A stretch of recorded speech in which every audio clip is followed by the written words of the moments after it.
네, 현재 시간 2시 53분 지나고 있습니다. 코스닥이 상승 전환에 성공을 했네요. 사실 저희가 오늘 방송 시작했을 때만 해도 코스피보다도 탄력도가 떨어진 거는 코스닥이었는데 갑자기 정말 차트 보면은 무슨 일이 있었나 싶을 정도로 분봉으로 봤을 때도 지수의 분위기가 확연하게 달라졌습니다. 아마 저 시기에 뉴스 하나가 나왔는데요. 당정협의체에서 반도체 특별법과 K칩스법 정기국회에서 통과시킬 것이다라는 이런 속보도 나왔고요. 또 이와 더불어서 이번 회의에 앞으로 원전 사업 지원법이라던가 고준위 방패장법 그리고 금투세법 처리법 이런 것들을 다 논한다라고 이야기를 하면서 시장의 투자 심리가 좀 살아난 게 아닐까 싶은 것 같습니다. 이렇게 되면 또 돌고 돌아 금투세 때문에 시장이 나아진 건가라는 생각도 드는데요. 과연 이분은 어떻게 생각하고 있을까요? 이성 이사와 함께하겠습니다. 어서 오세요. 네, 안녕하십니까. 네, 안녕하십니까. 정말 드라마틱하게 코스닥 시장의 분위기가 바뀌었어요. 네. 누가 보면 저때 누군가가 뉴스를 통해서 혹은 호재가 나와서 지수를 끌어올린 것만 같은 그런 느낌인데 네. 제가 앞서 말씀드렸던 그 뉴스 때문 맞을까요? 어찌 보면 심리가 위축되어 있다 보니까 금투세에 관련된 이슈가 나오면 시장에서 조건 반응을 하는 거죠. 이가 해결됐을 때 아무래도 시장에 부정적인 영향을 미치는 변수가 제거가 되다 보니까 반응을 하는 거고, 조건 반사로 기억을 해놓으시면 될 게 코스닥이 반등 나올 때는 지금은 제약바이오가 강할 수밖에 없습니다. 그렇다 보니까 금투세와 관련된 이슈가 해소가 되면, 폐지가 되면 거래소보다는 코스닥의 반등이 강할 수 있고, 상대적인 반등요. 거기 더해져서 제약바이오주들의 반등이 강할 수 있음을 열어둬요. 그래서 그 점을 참고하고 대응을 하시면 되겠습니다. 상대적으로 코스닥 시장의 탄력도가 강한 거는 무엇 때문일까요? 이게 아무래도 그 금투세 적용과 관련해서 성장주에 대한 심리가 더욱 위축이 되다 보니까 미치는 영향이 있는 거고요. 그 다음에 양대 지수를 비교해 보더라도 거래소 같은 경우는 지금 박스권 하단 부근에 위치를 하고 있어요. 코스닥 같은 경우는 박스권 하단을 이탈하는 흐름이 나타났다 보니까 여기에서 시장에 대해서 변수가 제거된 형태가 나타나면 낙폭과대부터 반등이 나오는 형태이겠고요. 그렇다 보니까 거래소보다는 코스닥 같은 경우가 더욱 영향을 받는다는 말씀을 드립니다. 네, 그래서 코스닥의 탄력도가 오후 들어서 상대적으로 더 컸다라고 이야기해 드렸고요. 현재는 0.12%의 상승 나타내고 있습니다. 그 안에서 오늘장에 화제가 되었던 이슈 오후까지 이어지고 있는지도 한번 점검해 볼게요. 질주하는 방산주 앞으로 더 좋아질 수 있을까 보겠고요. 또 연말 쇼핑 시즌 여러분들 지갑 여셔야 될 때가 왔습니다. 그 안에서 화장품주 매수 타이밍, 매도 타이밍 점검해 볼게요. 방산 이야기 해보겠습니다. 사실 오전장에는요, 테마 중에서 가장 강했던 테마가 방산 테마였어요. 시장이 좀 주춤하다 보니 해지성 매수가 방산을 선택을 했는데 현재 현일두는 10%의 오름세, 코콤은 9% 가까운 상승, 그리고 국영제nem은 6%가량의 오름세 나타내고 있습니다. 방산주 어디까지 올라가는 거예요? 라고 이렇게 저희가 질문을 꼽아봤는데 사실 오전장에 보여줬던 상승보다는 탄력도가 줄어들었어요. 아마도 시장이 상승하면서 수급이 또 한 번 이동하는 게 아닐까라는 생각도 듭니다. 일단 오늘 시장에서는 좀 화제가 됐던 게 바로 이 뉴스죠. 미국 측에서 지금 북한군 10,000명이 러시아에 파견됐다. 만약에 이들이 전장에 투입이 된다면은 합법적인 공격 대상으로 보겠다라고 경고를 했습니다. 그래서 북한군이 우크라이나를 상대로 한 전투에 투입될 경우 우크라이나가 그들을 향해 미국 무기를 사용하는 데 있어서 미국 정부는 새로운 제한을 두지 않을 것이다. 그러니까 제한 두지 않고 우리는 합법적인 공격 대상으로 이 북한군을 간주할 것이다 라고 이야기를 했습니다. 어떻게 보면 러시아 우크라이나 전쟁은 다 일어나서는 안 되는 것이긴 하지만 최근 증시에서는 이에 무뎌졌다라고 생각을 했거든요. 그런데 북한군 파병이 점점 가시화되고 실제 전장에서 보여진다 이런 이야기가 나오다 보니 이 지정학적 리스크가 단순히 러시아 우크라이나만의 문제가 아니라 우리의 문제일 수도 있겠다라는 투자 심리가 최근에 국내 증시를 좀 억누르고 있는 것 같습니다. 맞습니까, 이사님? 이러한 영향 같은 경우도 안 미친다라고 하면 그런데요. 다만 시장의 반응 같은 경우가 지금은 미국 대선의 한 축, 그다음에 지정학적 리스크 한 축, 그다음에 우리나라 개별적인 이슈 한 축, 이렇게 좀 연합해서 특성들이 움직이는 면이 있어요. 그렇다 보니까 시장에서는 그 재건주가 움직이는데 방산주도 같이 움직이는 아주 특이한 현상이 나타나고 있습니다. 이게 최종적으로 미국 대선에 대해서 결론이 나오게 되면 그때는 지금 약간 이슈, 지정학적 이슈보다는 재건 쪽에 무게를 두고 액션이 취해질 거다 보니까 여기에서 시장 반응 같은 경우는 좀 방산이라든지 이런 쪽으로 실적이 되는 쪽으로 정도만 나타나는 것으로 보이고요. 그와 함께 시장이 안 빠지잖아요. 그 모습은 아무래도 추후에 이제 미국 대선 이후로는 시장에 안정을 줄 수 있는 재건과 관련된 종전 부분이겠죠. 그런 부분의 추진의 가능성이 있음에 따라서 시장 반응이 나타남에 따라 지금은 큰 우려는 안 하셔도 된다라는 말씀을 드립니다. 근데 만약에 이 미국의 경고에 대한 내용을 보면요. 네. 북한군을 합법적인 공격 대상으로 보겠다라고 하고 우크라이나에 우리 무기 쓰는 데 있어서 제한을 두지 않겠다라고 했잖아요. 네. 이게 또 방산 시장에 영향을 미칠 만한 겁니까? 아니면 이미 사전에 미국 측에서는 우크라이나 측에 무기를 전달했기 때문에 크게 방산 시장 차원에서는 변화는 없는 겁니까? 시장 차원에서 큰 변화는 없습니다. 네. 지금 이미 기수주가 이루어진 부분이다 보니까요. 여기에서 격전이 오가서 지금 가지고 있는 무기 같은 경우를 소진하고 첨단 무기 같은 경우를 우리나라에서 지원을 해줄 때 같은 네. 경우는 방산주에게는 긍정일 수 있는데 반대로 부정적인 면들이 또 존재하죠. 지정학적 리스크 같은 경우 확대될 수 있다 보니까 그래서 현 상황으로는 방산주를 바라볼 때 이와 같은 요소로 추가로 수주가 나올 수 있고 그런 점을 보기보다 약간 심리적인 면까지 방산주에 영향이 미치고 있음을 말씀드립니다. 네, 최근에 한국의 이 무기 주요 수출국 대상으로 폴란드가 꼽히고 있습니다. 비중이 27%로 가장 높은데요. 요즘 K 방산 이야기 많잖아요. 실제로 이 방산 시장 안에서 국내 기업들의 위상, 점유율은 어떤지 표를 보고 이야기해 드릴게요. 2023년 기준으로 국제무기 이전 동향 보고서를 봤습니다.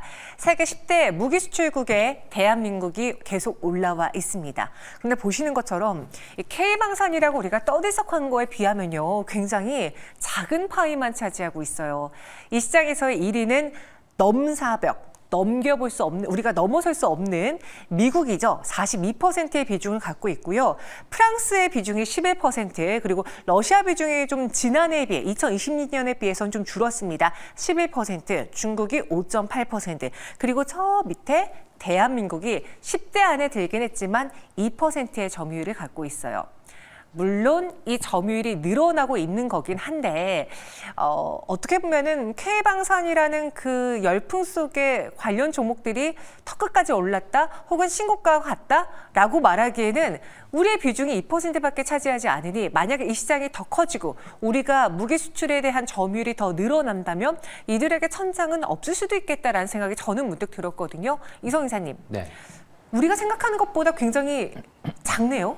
네, 지금은 규모는 크지 않습니다. 원래 네. 유럽 쪽으로 나가지가 않다가 한 2년 전부터 나가기 시작했다 보니까요. 이 첫 수주가 나왔을 때 주가 반응들이 강했었고, 그리고 나서 지금은 여전히 이 매출 볼륨이라고 하죠. 유럽 쪽의 국가 확대, 그 다음에 중동 일부 국가까지 수주가 나가게 되면서 눈에 보이는 것처럼 아주 지금 전체 시장 점유율은 낮기는 하지만은 파이가 조금 점유율을 늘려갈 수 있는 상황임을 말씀을 드립니다. 그래서 이런 요인 같은 경우는 실적에 대해서는 플러스죠. 매출 볼륨 커지는데 이 이익 같은 경우는 좀 주기를 두고 나오고 그러면 이익을 통해서 도출하는 시가총액 같은 경우가 좀 확대가 될 수 있는 거죠. 그래서 지금 같은 경우도 여전히 긍정이라는 말씀을 드립니다. 다만 여기에서 주가가 지금은 심리적인 측면이죠. 지정학적 리스크 같은 경우를 반영해서 움직이다 보니까 가격 조정이 나왔을 때 접근을 하는 게 낫다라는 말씀을 드립니다.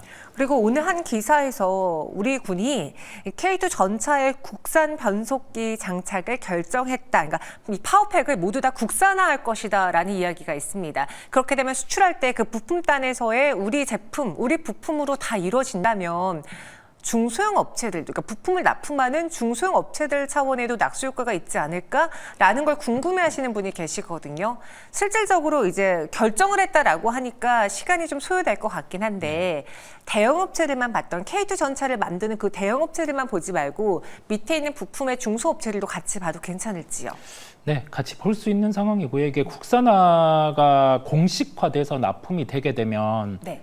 개별 기업들 같은 경우는 보통 한 900억 정도 영업이익 체력을 갖고 있는 기업이 시가총액이 한 8천억 후반 이 정도로 거래가 되고 있는데 기본적으로 1조 중반까지는 상승을 할 수가 있는 거죠. 그렇다 보니까 이와 관련해서 첫 번째 초도 물량이라고 하죠. 교체된 초도 물량이 나가고 그리고 나서 본 물량이 나가는 시기가 한 6개월 정도 시차를 두고 나가질 겁니다. 그렇다 보니까 그렇게 국산화가 이루어지는 단계의 기업 같은 경우는 긍정일 수 있음을 말씀드립니다. 네, 같이 봐도 괜찮다라는 이야기. 그리고 우리의 기대와 함께 실적에서도 보여주고 있습니다. 현대로템의 3분기 실적이 나왔어요. 높아진 그 기대치를 모두 다 뛰어넘는 실적이다라고 하면서 제가 쭉 찾아봤는데 목표가를 상회한 증권사들이 많더라고요. 하나투자증권에서는 올려도 7만 5천 원이어서 아쉽긴 하지만 한국투자증권 8만 3천 원, 하나증권 8만 원, 8만 원대 목표가 상향이 많이 눈에 띄었습니다. 신한투자증권이라든가 미래에셋증권은 긍정적인 평이긴 하지만 목표 주가는 유지한 상황이거든요. 이 현대로템의 실적을 통해서 다음 타자인 방산들의 실적도 좋을 거라고 유추해봐도 괜찮을지 아니면 이거는 이제 현대로템만의 이야기일까요? 왜냐면 KT 전차 판매 이야기가 있었으니까. 나머지 기업도 지금 받아놓은 수주 잔고랑 네. 그다음에 반영되는 실적 어차피 시간차를 두고 반영이 되다 보니까 그 점을 감안해 보면 나머지 기업들도 부정적인 면은 없습니다. 다 예상치를 상회한 실적이 나올 거다 보니까 그리고 만약에 예상치를 상회하지 않은 실적이 나온다 하더라도 이게 시차를 두고 다음 분기로 이연되는 구조가 있다 보니까요. 전체적인 실적 퀄리티는 긍정이라는 말씀을 드릴 수가 있겠습니다. 그럼 이런 상황에서 방산주들 우리 어떤 투자 포인트로 삼아야 될지 앞서 말씀드린 것처럼 시장이 좀 살아나려고 하니까 또 오전에 강했던 방산주들이 윗꼬리가 좀 달렸거든요. 네. 그러니까 지금 시장의 해지성 물량으로 방산을 더 본다라는 의미 부여를 할 수 있을 것 같아요. 현 구간에서 방산에 대한 전략, 눈여겨봐야 될 종목 정리해 주시죠. 지금은 추격 매수를 하면 자칫 심리적인 부분 주가에 반영이 되어 있다 보니까 단기 고점 매수일 수 있어요. 그래서 가격 조정을 기다리는 부분을 말씀을 드리고 국산화에 대한 부분이 진행되는 기업 같은 경우를 주목이 필요합니다. 왜냐하면 실적에 대한 멀티플레이 확장도 가능하기 때문이죠. 그렇다 보니까 전차 관련된 부분에 부품, 이 국산화가 이루어지는 S&T 다이내믹스 같은 경우를 관심을 가지시고 살펴보시면 되겠습니다. 저희 투자자분들이 오늘 유튜브 채팅방에서 굉장히 많이 언급했던 종목이거든요. S&T 다이내믹스 눈여겨보자라는 이야기. 하지만 오늘 구간에서 추격 매수는 위험할 수 있다라고 네, 다시 한번 강조해 주셨습니다. 이번엔 화장품으로 가볼게요. 시장에서 관심이 좀 요즘에 사라졌죠? 토니모리는 현재 3.57%의 약세를, 아이패밀리 SC는 4.97% 하락을, 코스맥스와 삐아는 빨간불을 켜고 있긴 하지만 상승 탄력이 그리 크진 않습니다. 클래시스 3.11% 올라주고 있고요. 왜 연말에 쇼핑 시즌에 이 K뷰티가 또 잘 팔릴 수 있는 대목이 왔는데 주가 반응은 뜨뜻미지근할까요?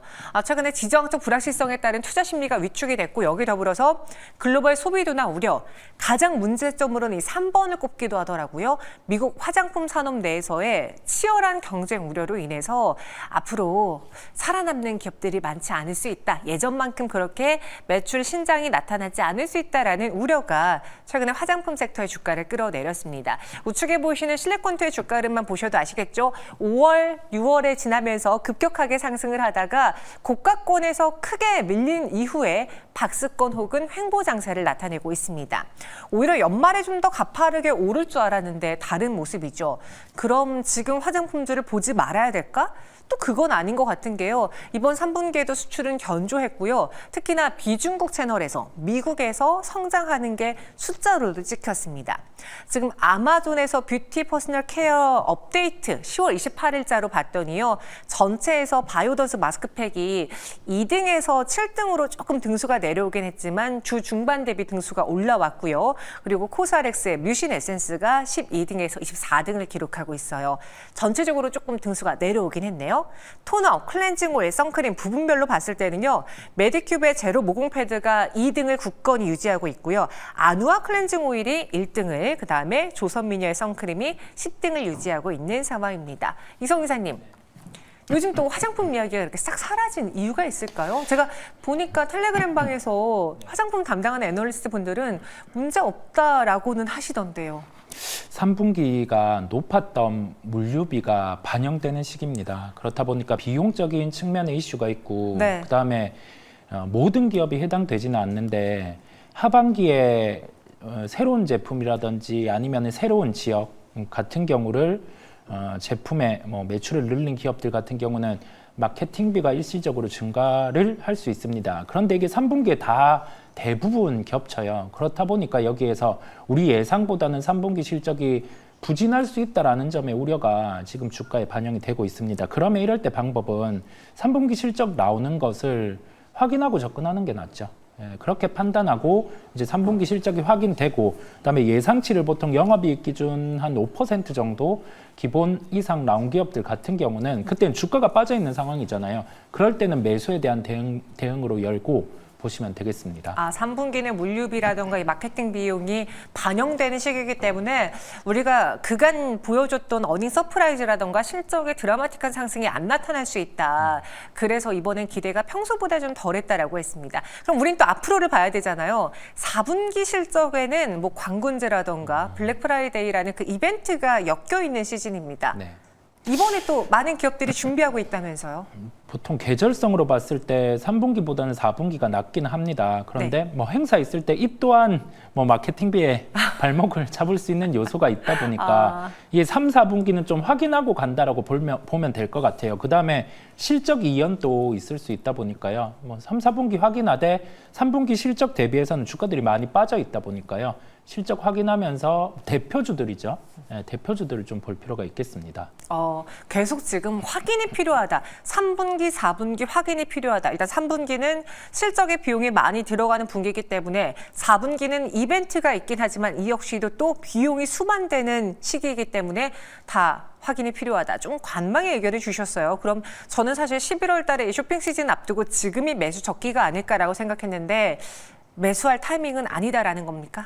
뭐 3분기 실적 확인하면서 확인 너무 많이 네, 들었는데요. 확인하면서 종목 볼 필요가 있고요. 실적에 좀 뭐 민감하게 반응하는 것 같아요. 지금은 비용이 어느 정도 들어갈지가 모르다 보니까 그러면 여기에서 활용을 할 부분은 마케팅 비용이 상대적으로 다른 업체 대비 적고 그다음에 여기에서 물류비 같은 경우가 뭐 해외에 창고가 있다라고 하면 그런 기업들 같은 경우는 비용이 적게 들 수가 있거든요. 그런 쪽을 추려서 보시면 이 안에 약간 실적 우려가 되는 종목 안에서도 뭐 알짜를 찾을 수 있을 거라 보입니다. 추린 기업이 있을까요? 네, 추린 기업으로는 유럽의 물류 창고 같은 경우로 확장한 기업이에요. 대표주죠. 실리콘투 같은 경우가 그런 케이스고요. 마케팅비 자체도 다른 업체 쪽으로 이렇게 배분이 돼서 진행을 하다 보니까 타 업체 대비해서 마케팅비 자체도 적습니다. 그래서 실리콘투 같은 경우를 관심을 가지고 살펴보시면 되겠습니다. 네, 확인이 필요한데요. 그렇지만 눈여겨볼 종목으로는 실리콘투를 관심 종목 안에 두시면 좋을 것 같습니다. 무조건 이벤트 일정에 맞춰서 지금이 매수 적기다라고 하기에는 어려웠던 화장품이었습니다. 이성희 이사와 함께했어요. 고맙습니다.